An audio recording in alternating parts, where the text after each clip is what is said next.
I'll start by giving it a couple of wee fancy cuts. And this is an ace assembly, so the chances are I just landed on all 4 aces, so I'll let you go ahead and I'll check it in a second. So, 4 aces.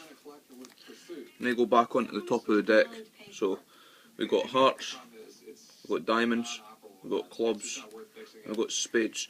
Now, I'm just going to put them all into a pile, just like that, and I'm going to add 3 cards to this pile, 3 cards to this pile, 3 cards to this pile, and 3 cards to this pile. Look, all it takes is one snap, and the ace disappears from this pile. Snap again, the ace disappears. Snap again, and the ace disappears. I was hoping I'd get more, but you know, 600 I can live with. And then snap, and all 4 aces jump into one pile. Is that done?